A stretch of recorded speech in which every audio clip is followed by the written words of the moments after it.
देखिए, उलूल-जुलूल रेमेडीज़ से तो बचना चाहिए। अगर उलूल-जुलूल रेमेडीज़ कोई बता रहा है आपको कि ये वाली रेमेडी कर लो, अ, 4 बतासे यहाँ से ऐसे पत्ते में बाँध कर वहाँ शमशान में जाकर गाड़ के आओ, यहाँ 3 केले के पत्ते लेकर उसमें देखिए इस तरह के मतलब इस तरह के रेमेडीज़ ने एक तो लोगों का जो कॉन्फिडेंस था ज्योतिष शास्त्र के प्रति, जो श्रद्धा थी, भावना थी, उसको ख़त्म ही कर दिया है।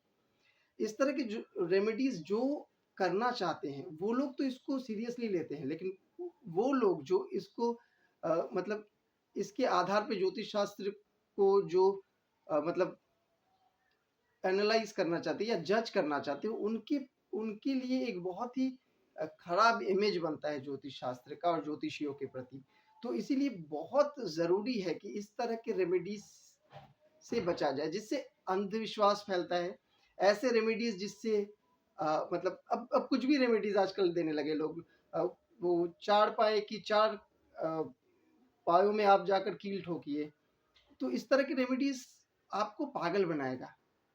और इस तरह की रेमेडीज़ जब आप करेंगे तो आपके आस-पड़ोस के लोग अगर आपको देखते हैं इस तरह की रेमेडीज़ करते हुए, तो ज़रा सोचिए कितना नकारात्मक छवि आपके बारे में बनेगा। अगर आपको किसी ने देखा कि शमशान से मिट्टी लेकर आ रहे हैं या कुएँ का पानी आप लेकर आ रहे हैं हर रोज़ या हर चौथे दिन आपको ये सब हरकतें करते हुए देखेंगे लोग, तो आपको एक शक की निगाह से देखेंगे, आपको मेंटल समझेंगे।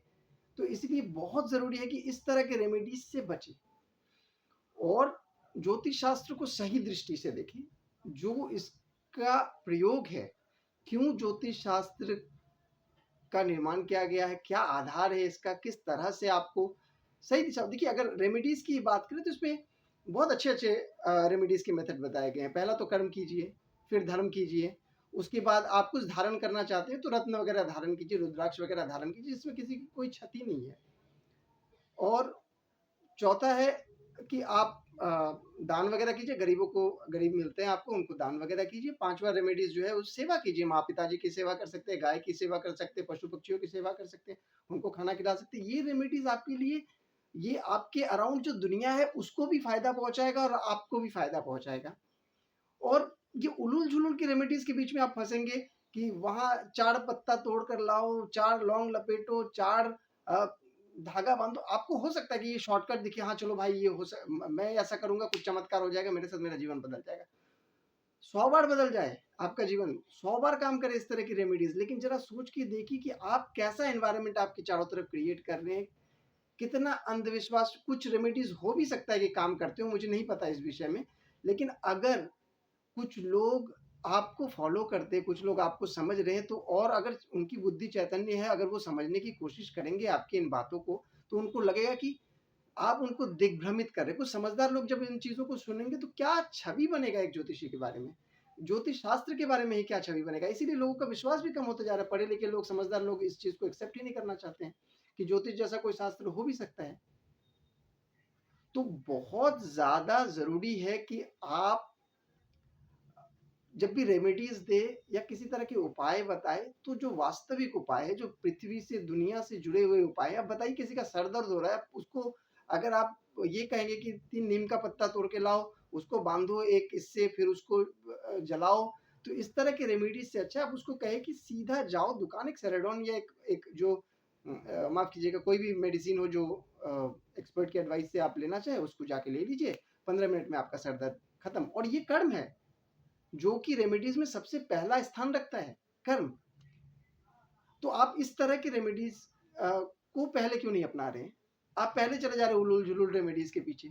आप वहाँ जाकर पागल बन रहे हैं, खुद भी पागल बन रहे हैं, फिर फ्रस्ट्रेशन में आ रहे हैं, फिर ज्योतिष को गाली दे रहे हैं। तो गलती शुरुआत तो आप ही कर रहे हैं।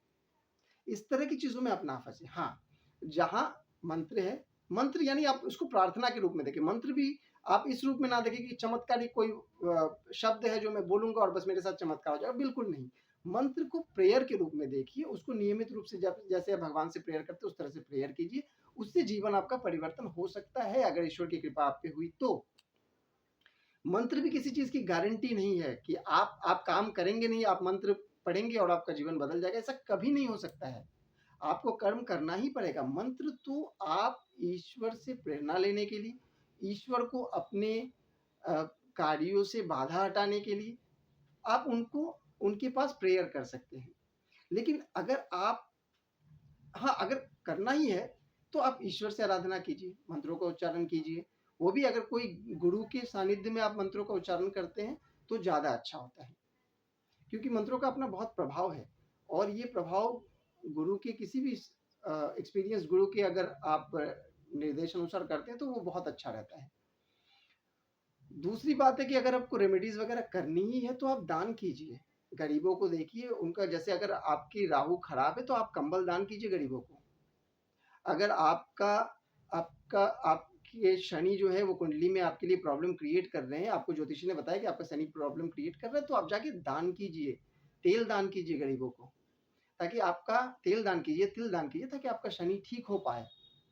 उससे भी अगर अ, कुछ और अच्छा करना चाहते हैं, आप सेवा कर सकते हैं, माँ-पिताजी की सेवा, माँ के पाँव दबाइए, आपका चंद्रमा ठीक हो जाएगा, पिताजी के पाँव दबाइए, आपका सूर्य ठीक हो जाएगा। तो इस तरह के रेमेडीज़ क्यों नहीं प्रेफ़र कर रहे आप? वो पान के पत्ते में 4 बतासे बाँध कर ज़मीन में गाड़ने चले जाते हैं। इतना मेहनत कर रहे हैं, हर 40 दिन, 42 दिन, 45 दिन आप उसमें नष्ट कर रहे हैं। अरे 2 दिन माँ-बाप के पाँव दबा लो, आपके सूर्य और चंद्रमा सही हो जाए। अरे ईश्वर से प्रार्थना करो, जहाँ से पॉसिबिलिटीज़ है। आप उनको, ईश्वर को क्रॉस करके आप आगे जाके उलूल-जुलूल रेमेडीज़ के चक्कर में फँस रहे हैं। तो आपको भी सचेत रहना पड़ेगा। आपको भी सचेत रहना पड़ेगा कि आप क्या कर रहे हैं।